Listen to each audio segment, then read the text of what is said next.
Hello, അസ്സലാമു അലൈക്കും. ഇന്നിപ്പോൾ ഒരു പഴം കൊണ്ടുള്ള സ്നാക്സ് കാണാം. നല്ല പഴുത്ത പഴം എടുക്കുക, നന്നായി ചെറുതായി അരിഞ്ഞിട്ട് ചൂടായ എണ്ണയിലിട്ട് നല്ലോണം ഗോൾഡൻ ആവുന്നവരെ വറുത്തിട്ട് കോരണം.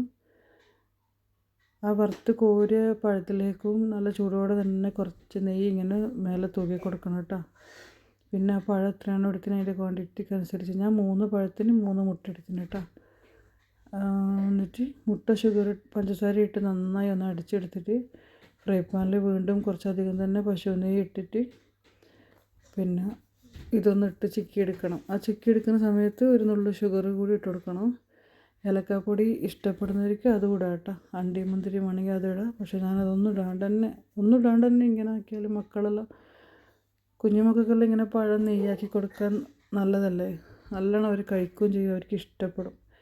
അപ്പോൾ ഇതുപോലെ മുട്ട നന്നായി ചിക്കി എടുത്തിട്ട് ആ വറുത്ത് കോരിയ പഴത്തിൻ്റെ മേലെ കുറച്ച് നെയ്യാക്കണം. എന്നിട്ട് ഈ മുട്ട ചിക്കി എടുത്തതും കൂടെ അതിൻ്റെ മേലെ നന്നായിട്ട് ഇങ്ങനെ തൂക്കി കൊടുക്കുക. മിക്സാക്കി അവർ കഴിച്ചോളൂ. ഈ മുട്ടയിൽ എന്തുകൊണ്ട് പഴം മിക്സാക്കുന്നില്ല എന്ന് പറഞ്ഞു കഴിഞ്ഞാൽ അന്നേരം ആ ക്രിസ്പി എല്ലാം പോകും. ഇങ്ങനെ ഇട്ടാക്കി കഴിഞ്ഞാൽ പഴത്തിൻ്റെ ക്രിസ്പി അതുപോലെ ഉണ്ടാവും. ഈ മുട്ടൻ്റെ ടേസ്റ്റ് എല്ലാം കൂടി ശരിക്കും നല്ല ടേസ്റ്റാണ്. എന്തായാലും ഒന്ന് ട്രൈ ചെയ്ത് നോക്കുക കേട്ടോ. ഇവിടെ മക്കൾക്ക് പഴം വാട്ടിയത് ഇതെല്ലാം കൊടുത്തു കഴിഞ്ഞാൽ എത്ര ടൈം ഇരിക്കണമെന്ന് അറിയാം അവരൊന്ന് തിന്ന് കിട്ടാൻ. ഇങ്ങനെയെല്ലാം ആക്കി കൊടുത്താൽ പെട്ടെന്ന് കഴിക്കും. അപ്പോൾ എന്തായാലും ട്രൈ ചെയ്ത് നോക്ക്. കമൻറ്റിലൂടെ അഭിപ്രായങ്ങൾ അറിയിക്കുക. ഇഷ്ടമാകുന്നുണ്ടെങ്കിൽ ഒന്ന് ലൈക്ക് ചെയ്യണം. വീഡിയോ കണ്ട് ഇഷ്ടമാകുന്നുണ്ടെങ്കിൽ ലൈക്ക് ചെയ്യണേ, കമൻറ്റ് ചെയ്യണം. പിന്നെന്താ, സബ്സ്ക്രൈബ് എല്ലാം ചെയ്ത് സപ്പോർട്ട് ചെയ്ത് കൂടെ നിൽക്കണേ. പക്ഷേ നല്ലൊരു വീഡിയോ ആയിട്ട് എടുത്ത് കാണാം. ഇതുവരെ സപ്പോർട്ട് ചെയ്തവർക്കെല്ലാം താങ്ക്സ്.